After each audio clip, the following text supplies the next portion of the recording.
ઘણા બધાના ફોન પણ એવા હતા અને ઘણા બધાની કોમેન્ટ એવી હતી કે અમારે ભેંસો તો અમે ઘણી બધી હારી લાયા, ભેંસો ઘણા બધા એવા રૂપિયા મૂકી લાયા, પણ એના બચ્ચા કે પાડો કે પાડી તૈયાર થતી નથી. એનું કારણ એ છે કે આ 12 મહિનાની છે, આ વખતે એની માં વિયાઈ ગઈ છે, પાછી પણ પાડી લાવી છે. આ 12 મહિનાનો ખોરાક નથી, કોઈ મેં બચ્ચા દાણ આપ્યું નથી, કોઈ મેં ચરમની એવા કે ટીકડી કે નથી કોઈ એને પોકા એવો કે ધાપી જાય એવો દાણો આપ્યો. માત્ર ને માત્ર એને આપણે ઘણા બધા અંધશ્રદ્ધામાં જીવતા હોઈએ છીએ કે 3 મહિના પાડીને પાણી ના પાપવું, એને દૂધ પાપવું, એટલે કે દૂધ પીવાથી માના દૂધથી એનો વિકાસ સારો થાય છે. પણ તમારી વાતને હું અહીંયા ટાળું છું. કેવી રીતે ટાળું છું કે મિત્રો, પાણી એક પોષક તત્વ આખા શરીરને પૂરું પાડતું હોય છે.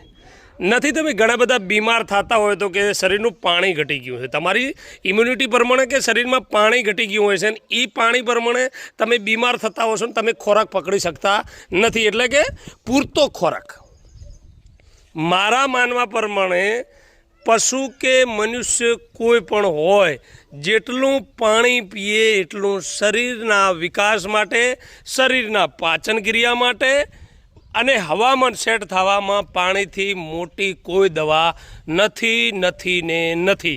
એટલે પહેલાં પ્રથમ તો હું આ પાડીઓ 12 મહિનાની છે. પહેલાં વેતરમાં બોસ હતા, ચીફ મિનિસ્ટર. બીજા વેતરમાં આ પાડી હતી, ત્રીજામાં કાલે વિડીયો બનાવ્યો હતો. કમ્પ્લીટ પાછા બોસ આવ્યા છે, જોઈ લો.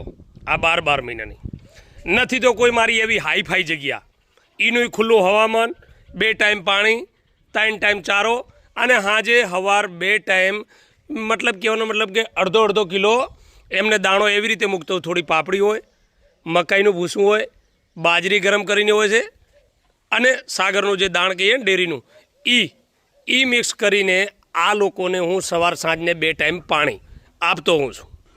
જોઈ લો, આ જ છે દાણો. આ બધો મિક્સ કરીને જો આણીએ આજે નથી, આ 3 મહિનાની થઈ છે.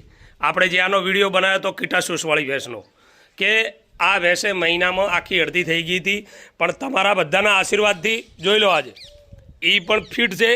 એની આજે આપણે ઓલા ભાષા નથી વાપરવી, બધા નથી કહેતા કટડી છે ને આમ છે, ના, પાડી જ છે. આપણું હોનું આપણા ઘરે જ છે.